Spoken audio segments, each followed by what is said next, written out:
All right, week 18, bin 2. Now, I was just digging around in here because that's where the 100 worms that you saw that went into bin 1 came from. Well, in part. I love this lid. You can't get it off unless you get them both off at the same time. My glove is filthy, so.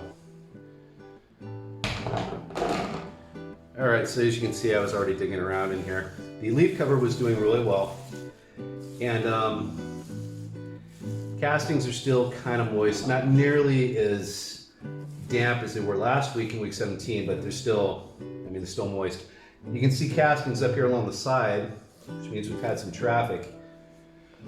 Where I found a lot of the worms, and again, I want to reemphasize this because I said this earlier in the bin 1 video as I was adding the worms.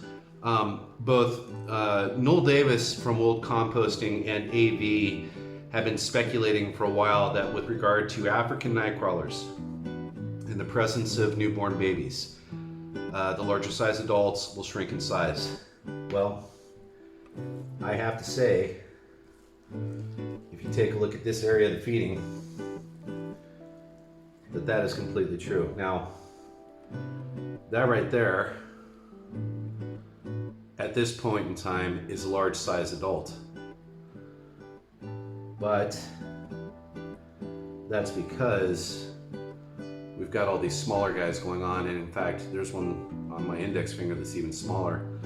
I would have to say that Noel and AV are absolutely 100% correct in their assessment of the behavior of the African nightcrawler in the presence of their young.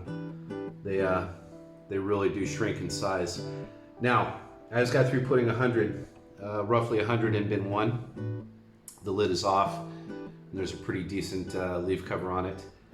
I'm going to probably let that go for at least a couple weeks before we check in on it again. I want those worms to be able to get settled in.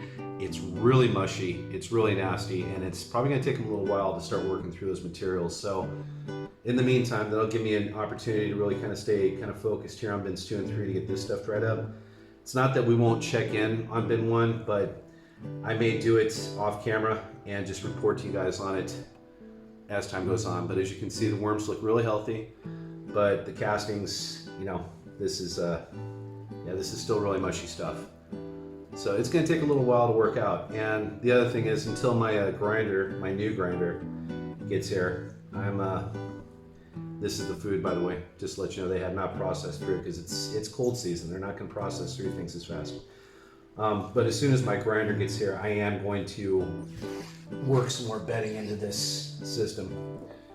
Because as you can see, the worms are all through it. They're doing very well.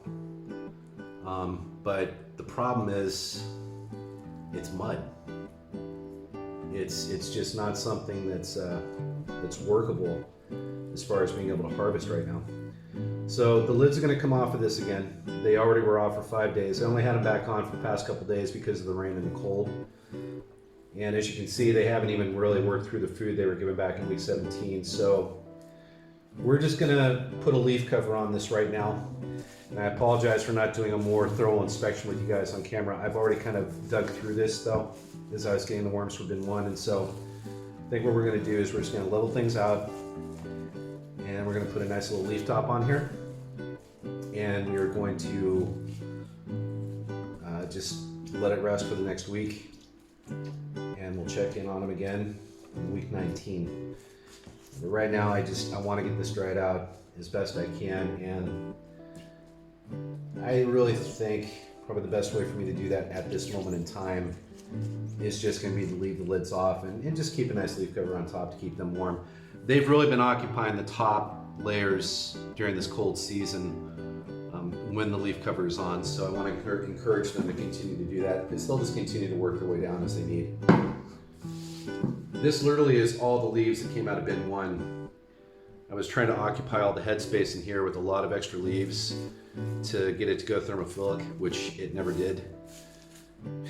I'll tell you what, I've had a lot of challenges in my vermiculture experience since I started keeping worm bins again. Some things that I used to do that I never had problems with, I've run into trouble with smaller size bins. And I think it's just a learning curve that I still haven't really figured out yet. By that I mean, One of the things the video was going to be about that I was working on for my gardening channel was how to cycle your bin properly. By properly, I mean get the bedding ready through 2 heat cycles. 2 heat cycles, specifically mesophilic, which is between 68 degrees to 113 degrees, and then thermophilic, which ranges between roughly 120 and 130 degrees, give or take. We made mesophilic no problem. Thermophilic, it just didn't happen, and I think I just got a little bit too overzealous with the rice is the reason why that occurred. So anyway, enough of that rambling on a separate idea and topic. This cover is now in place. We will check back again in week 19 on their status, see how they're doing. And in the meantime, I want to thank you for joining me. Please like and share the video. Subscribe to my channel if you haven't yet, and hit the bell notification icon so that you can be alerted when I upload new content. Listen, wherever you are in this world today or tonight, you take care. Bye for now.